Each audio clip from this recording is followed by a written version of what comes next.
Hello viewers, आज हम देखेंगे चैप्टर नंबर 3, फर्स्ट ईयर का chapter number 3, kingdom planting. R.H. Hattekar के अनुसार जो 5 किंगडम सिस्टम था उसके अंतर्गत आपने मोनेरा, उसके लक्षण और वर्गीकरण देखा आपने, जिसमें जीवाणु, आर्कीबैक्टीरिया, एक्टिनोमाइसिस, माइकोप्लाज्मा आदि आपने देखे। फिर प्रोटिस्टा में आपने देखा जिसमें प्रोटोजोआ हैं, कुछ सिंगल सेल्ड एनिमल। फिर आपने फंजाई देखा जिसमें कवक आते हैं। अब ये चौथा किंगडम R.H. हट्टेकर का, जिसके लक्षण आपको चार्ट के माध्यम से बताए गए। फिर आप पुनः देखिए किंगडम प्लांटिंग, जिसमें सारे पौधे आते हैं, जिसमें मुख्यतः R.H. हट्टेकर ने हरे पौधों को रखा है। हालांकि जीवाणु और कवक भी पौधे होते हैं, परंतु R.H. हट्टेकर ने उन्हें अलग जगत में रखा है। और किंगडम प्लांटिंग जगत में उन्हीं पौधों को रखा है जिनमें हरा रंग होता है, प्रकाश संश्लेषण कर लेते हैं और स्वकोषी होते हैं। तो आइए देखते हैं किंगडम प्लांटिंग के कुछ प्रमुख लक्षण, जो पहले भी आप जंतु पौधों में अंतर के तहत देख चुके हैं, R.H. हट्टेकर के वर्गीकरण के चार्ट के तहत भी देख चुके हैं। फिर पुनः आप देखते हैं लक्षण। सभी पौधों में की कोशिकाओं में सेलुलोज की बनी कोशाभित्ति होती है, अर्थात पौधों की जो कोशाएं होती हैं उनके चारों ओर एक निर्जीव सेलुलोज की बनी दृढ़ आवरण होता है, जिसे कोशाभित्ति कहते हैं।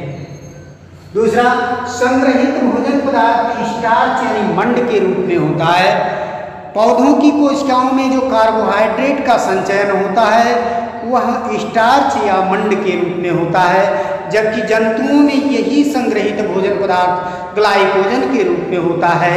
बड़े जंतुओं में यह ग्लाइकोजन लीवर में संचित रहता है, परंतु जो छोटे जंतु हैं जिनमें लीवर जैसे अंग नहीं होते हैं, उनमें यही ग्लाइकोजन उनके कोशाद्रव्य में संचित रहता है। परंतु पौधों में संग्रहित भोजन पदार्थ स्टार्च या मंड के रूप में पाया जाता है। यही चीज आपने कवकों में देखा था। कवकों में संग्रहित पदार्थ ग्लाइकोजन के रूप में होता है, इसीलिए कवक में वह एक लक्षण पौधों का बताया गया।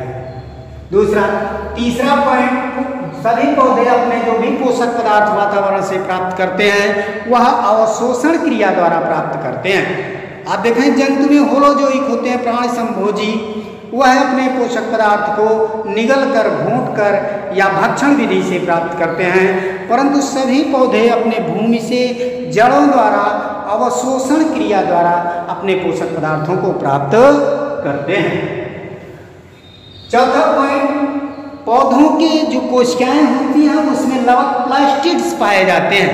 आगे चलकर हम देखेंगे प्लास्टिड 3 तरह के होते हैं, ल्यूकोप्लास्ट, क्लोरोप्लास्ट और क्रोमोप्लास्ट। तो जो ल्यूकोप्लास्ट, क्रोमोप्लास्ट होते हैं वह हरा रंग नहीं देते। हरा रंग जो देते हैं हरित लवक होते हैं, तो ये सामान्यतः पौधों में पाए जाते हैं। मुख्य लक्षण है जिनमें हरा रंग है, जो प्रकाश संश्लेषण कर लेते हैं उन्हीं को हम पौधे मानते हैं। लेकिन कुछ पौधे ऐसे भी हैं जिनमें हरित लवक नहीं होते फिर भी और वो प्रकाश संश्लेषण नहीं करते, जैसे कसुटा। आम के पौधे पर बाना लगा हुआ और वेंकी आपने देखा होगा, उसमें हरा रंग नहीं होता, परजीवी पौधा है। तो परजीवी पौधों को छोड़ करके सभी पौधों में हरित लवक होते हैं और यह प्रकाश संश्लेषण द्वारा अपना भोजन बना लेते हैं, अर्थात स्वकोषी होते हैं। पांचवा, स्थानांतरित गति नहीं होती है, केवल कुछ शैवालों को छोड़कर पौधे एक स्थान पर स्थिर रहते हैं, वहां से वक्रण गतियां करते हैं, परंतु लोकोमोटरी मोशन नहीं होता है, अर्थात ये अपना स्थान नहीं बदलते हैं। कुछ शैवाल ऐसे हैं जैसे क्लेमिडोमोनास और बालवाक्स नामक शैवाल, उनके पास चलने के लिए प्रजनन अंग फ्लैजिला होता है, वह एक कोशिकीय शैवाल होते हैं, वह सतह जल में तैरते रहते हैं। उन्हें 2 अपवाद को छोड़कर ये कहें तो पौधों में स्थानांतरित गतियां नहीं होती, लोकोमोशन नहीं होता है। छठा पॉइंट, पौधों में वृद्धि मृत्यु के समय तक होती रहती है। जंतुओं में जो वृद्धि है मृत्यु के कुछ समय बंद हो जाती है, लेकिन पौधों में जो वृद्धि होती है वह मृत्यु के समय तक होती रहती है, जीवन प्रयत्न होती रहती है।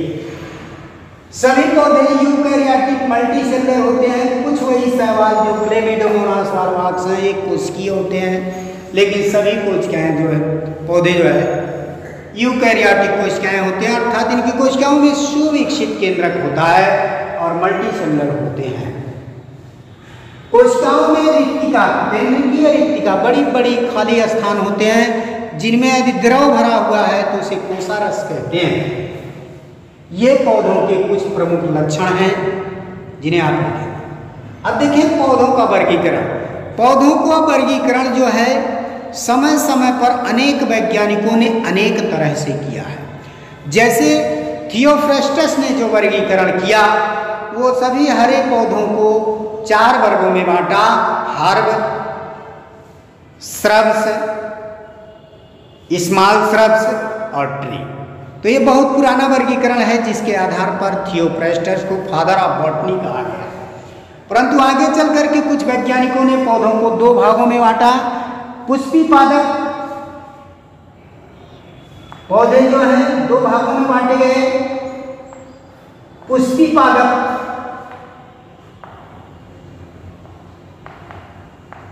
और अपुष्पी पादप। वे पौधे जिनमें पुष्प आते हैं उन्हें पुष्पी पादप कहते हैं, जैसे सरसों, मटर, चना, आम, महुआ, इमली, घासें आदि। लेकिन अपुष्पी पादप जिनमें पुष्प नहीं आते उन्हें अपुष्पी पादप कहते हैं। अपुष्पी पादप में शैवाल, ब्रायोफाइटा, टेरिडोफाइटा आते हैं। ये सब 4 फाइलम पहले के, phylum Thallophyta, phylum Bryophyta, phylum pteridophyta, ये सब अपुष्पी पादप हैं। मांस के पौधे, फर्न के पौधे, शैवाल, ये सब पौधों में पुष्प नहीं आता है, इनमें बीज भी नहीं बनता है। ऐसे पौधों को अपुष्पी पादप पुराने वर्गीकरण के आधार पर कहा गया, जिसे अंग्रेजी में क्रिप्टोगैम्स कहते हैं। क्रिप्टोगैम्स। अपुष्पी पादप और पुष्पी पादप को फाइनेरोगैम्स कहा गया। परंतु ये पुराना वर्गीकरण था, इन्हें हटा दिया गया। पुनः पौधों को उनके एम्ब्रियो बनने के आधार पर, उनमें भ्रूण बनता है कि नहीं बनता है, 2 भागों में बांटा गया, नॉन एम्ब्रियोफाइटा, एम्ब्रियोफाइटा। वे पौधे अब जिनमें पुष्प नहीं आते उनमें तो एम्ब्रियो नहीं बनता है, लेकिन कुछ ऐसे हैं पुष्पी पादप जैसे ब्रायोफाइटा, प्रो एम्ब्रियो बनता है। प्रो एम्ब्रियो, एम्ब्रियो क्या है, निषेचन के बाद जो जाइगोट बनता है वो जाइगोट कई कोशिकाओं का ऊतक बन जाता है जिसमें विभेदीकरण होता है, उसी को हम एम्ब्रियो कहते हैं। तो एम्ब्रियो नहीं बनता हुआ है शैवाल। बाकी सब में एम्ब्रियो आद्य रूप में या विकसित रूप में पाए जाते हैं एम्ब्रियो। फिर इसी को आप दूसरे वर्गीकरण के अनुसार कह सकते हैं वैस्कुलर, नॉन वैस्कुलर। तो ये भी नॉन वैस्कुलर है। थैलोफाइटा यानी शैवाल भी नॉन वैस्कुलर है, ब्रायोफाइटा यानी मांसद भी नॉन वैस्कुलर, अर्थात इनमें जाइलम, फ्लोएम जैसे ऊतक नहीं पाए जाते हैं। ये नॉन वैस्कुलर प्लांट्स हैं। बाकी एक और वर्गीकरण किया गया, पौधों को 2 बीज बनने के आधार पर बीज विहीन पौधे, सीडलेस प्लांट और सीडेड प्लांट, बीज युक्त पौधे। ऐसे बहुत सारे पौधे हैं जिनमें बीज नहीं बनते। वो कौन कौन से पौधे हैं जिनमें बीज नहीं बनते? शैवाल, ब्रायोफाइटा, टेरिडोफाइटा। तीनों ग्रुप के पौधों में सीड नहीं बनते, ये सीडलेस प्लांट हैं। बाकी केवल ट्रैकियोफाइटा में सीड बनते हैं, बीज बनते हैं। इन्हें हम बीज युक्त पौधे कहते हैं। इस तरह से समय समय पर अनेक आधार बना करके वर्गीकरण दिए गए, परंतु अब इन्हीं सभी को मिलाकर स्टोरर और शीजर ने जो वर्गीकरण दिया वो इस प्रकार से है, जिसमें कैरोलस लिनियस की द्विजगत पद्धति को भी इंक्लूड किया गया। तो लक्षणों के आधार पर पुरानी पद्धति के अनुसार समस्त पौधों को 4 फाइलम्स में बांटे गए। Phylum Thallophyta, phylum Bryophyta, phylum Pteridophyta, phylum Tracheophyta. Bryophyta में सवाल आते हैं, कवक आते हैं, जीवाणु आते हैं। ब्रायोफाइटा में मॉस ग्रास आती है, मॉस के पौधे। टेरिडोफाइटा में फर्न के पौधे आते हैं। बाकी ट्रैकियोफाइटा, जिसमें ट्रैकी मतलब होता है वैस्कुलर बंडल, जिनमें वैस्कुलर बंडल संवहनी तक पाए जाते हैं, वो है ट्रैकियोफाइटा। तो ट्रैकियोफाइटा में फ्लावर भी आते हैं, सीड भी बनता है और एम्ब्रियो भी बनता है, वो ट्रैकियोफाइटा है। अब हम देखते हैं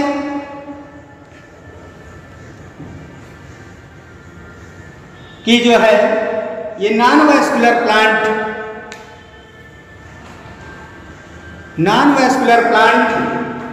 में क्या हो सकता है। जो वैस्कुलर प्लांट है वो 2 भागों में बांटे गए, सीडलेस और सीडेड, यानी ये भी सब सीडलेस है। फाइलम नंबर 3 टेरिडोफाइटा आता है और फाइलम नंबर 4 ट्रैकियोफाइटा। फिर ट्रैकियोफाइटा को 2 भागों में बांटा गया, जिम्नोस्पर्मी, एंजियोस्पर्मी। जिम्नोस्पर्मी वे पौधे हैं जिनमें बीज तो बनता है लेकिन बीज के ऊपर बीज कवच सीड कोट नहीं होता। ऐसे पौधों में फल भी नहीं बनते हैं क्योंकि ओवरी नहीं होती। तो जिम्नोस्पर्मी है जैसे साइप्रस, पाइनस, चीड़, देवदार, सागू, पाम, सब पहाड़ी पौधे हैं, मरुस्थलीय स्वभाव के होते हैं। इनकी पत्तियां होती हैं जिसे आप क्रिसमस ट्री वगैरह भी कहते हैं। तो याद रखिए साइप्रस, पाइनस, चीड़, देवदार, सागू, पाम। एंजियोस्पर्म जितने यहाँ पर आप पौधे देखते हैं, घास से लेकर मोथा से लेकर आम तक, पीपल तक, बरगद तक, सब एंजियोस्पर्म हैं।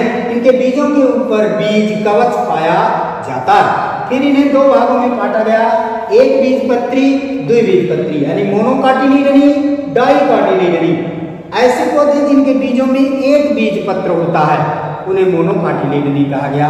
ऐसे पौधे जिनके बीजों में 2 बीज पत्र होते हैं जैसे चना, मटर, अरहर, उड़द, मूंग, लोबिया, सेम, बरसीम, सरसों, मूली आदि। इनमें मूसला जड़ पाई जाती है, प्रधान जड़ जाती है नीचे गहराई तक। और मोनोकाटिलिडन में झपड़ा जड़ तंत्र होता है, सारी जड़ें रेशे जैसी होती हैं, समान मोटाई की होती है, ना कोई पतला ना कोई मोटा। तो इस तरह से पौधों का वर्गीकरण। नेक्स्ट टर्न पर हम देखेंगे शैवाल।